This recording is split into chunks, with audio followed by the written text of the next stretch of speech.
Hi, kindergartners. Mrs. Taylor here. If you were able to join this week's lesson, fantastic. If you were not able to, I made a recording, so here it is. The book is called Lucy and the Bully, and it is one that I have read many, many times to many, many children, and it's a fantastic story about how to stand up for yourself and to take care of problems, ways to handle problems.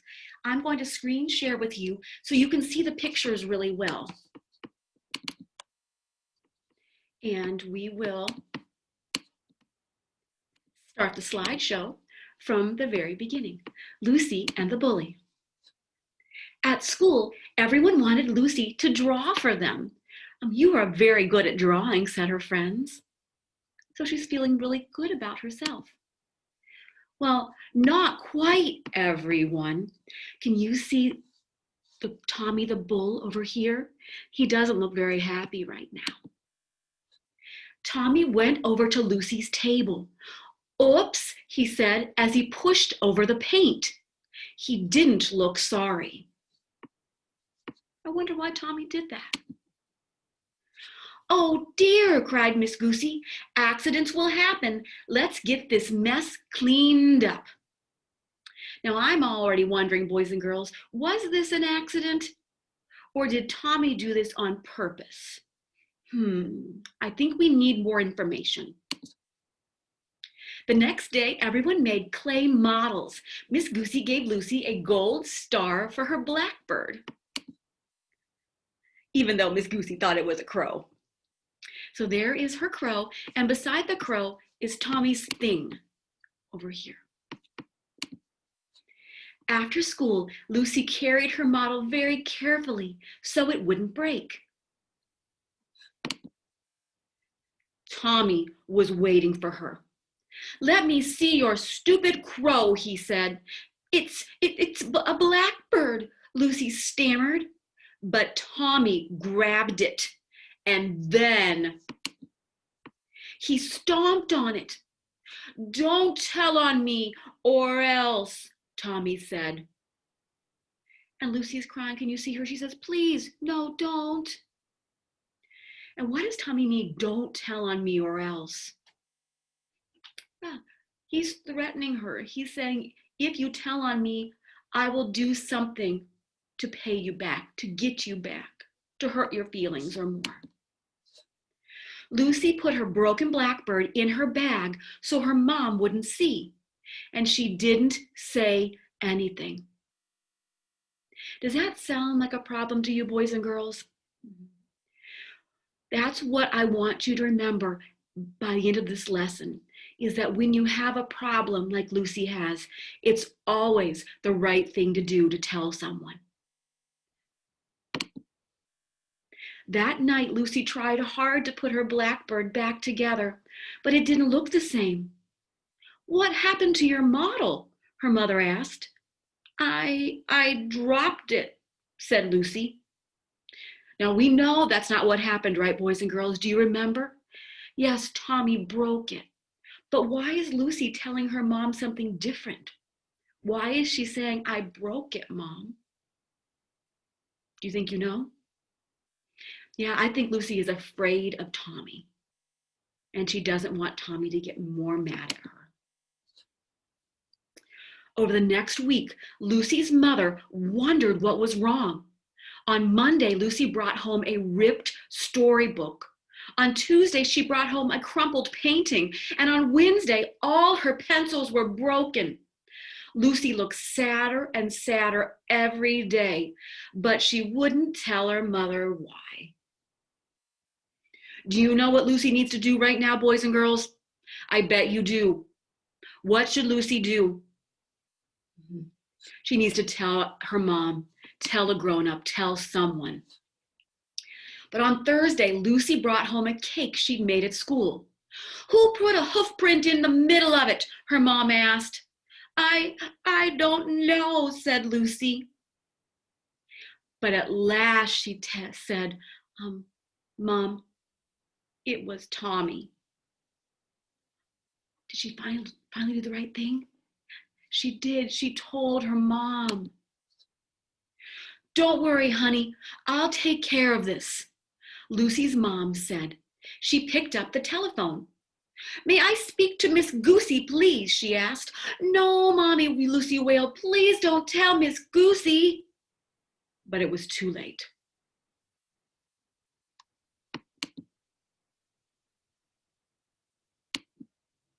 That night, Lucy couldn't sleep.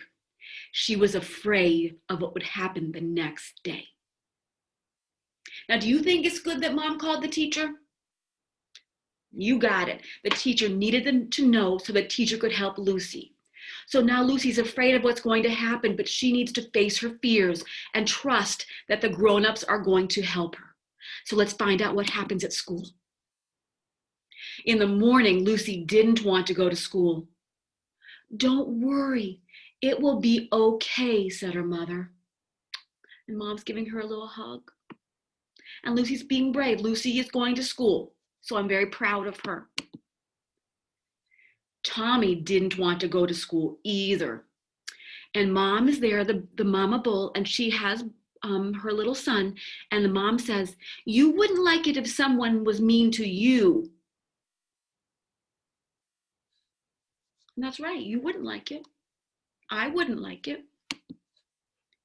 At story time, Tommy was very quiet. He's all curled up, hunched over.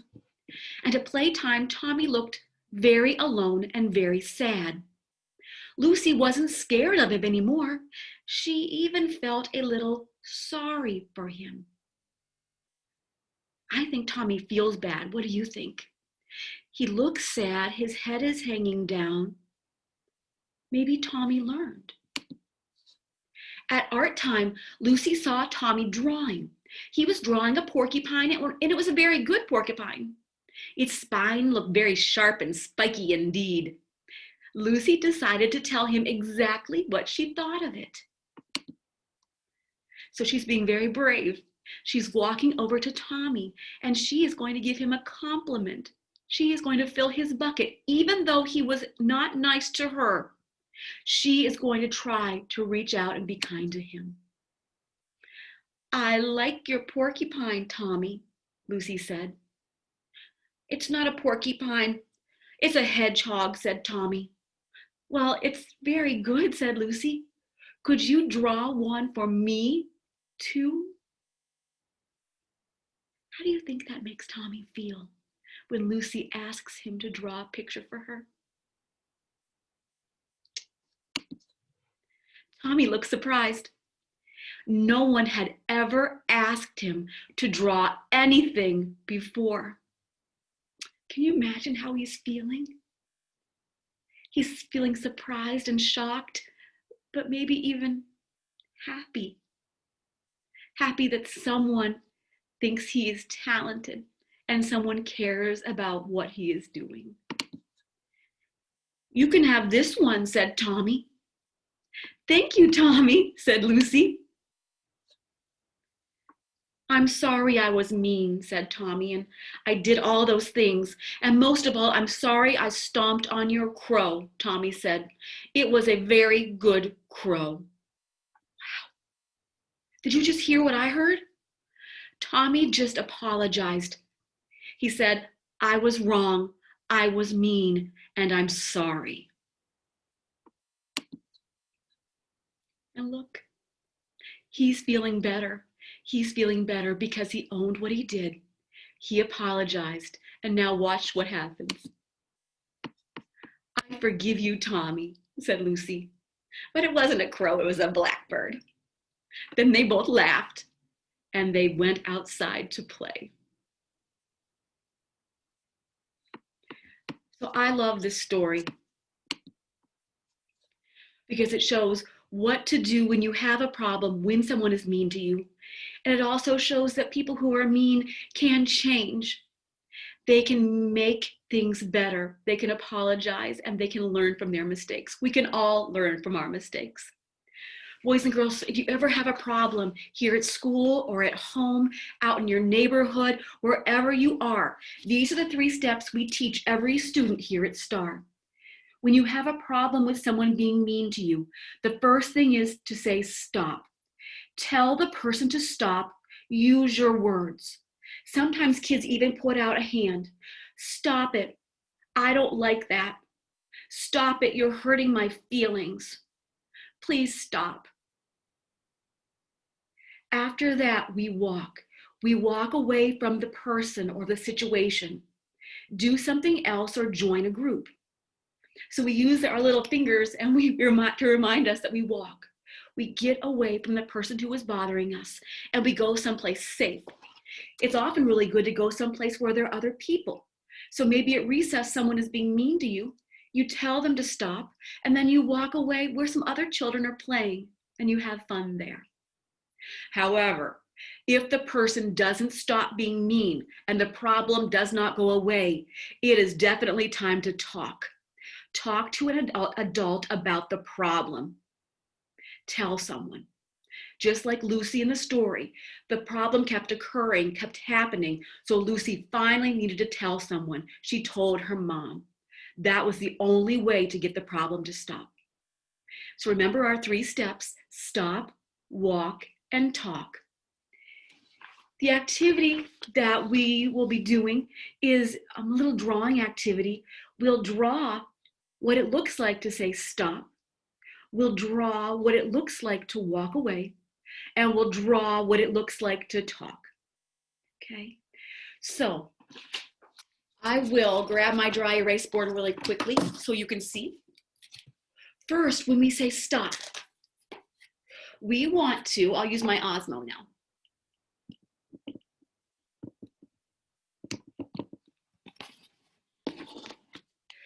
We want to tell the person to stop. Here is you. You're sad. Here is the person being mean.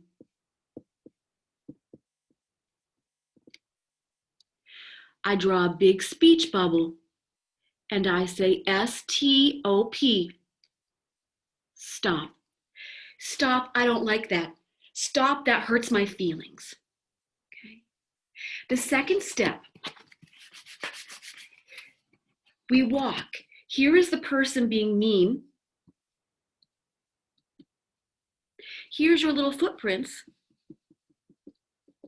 And you have walked away.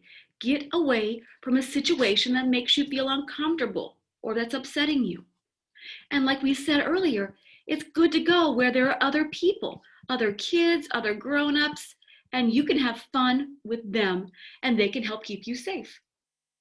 The final step, if you've said stop and you've gotten away and the person still keeps bothering you or the problem doesn't get solved, you need to go to a grown-up. I'm drawing another speech bubble, and you need to tell the grown-up, help. Please help me. This person is being mean to me. This person is doing this or that. Let the grown-up know so we can help you. That is all I have for today, everyone. Thank you for watching. Stay safe, stay healthy, and I will see you soon.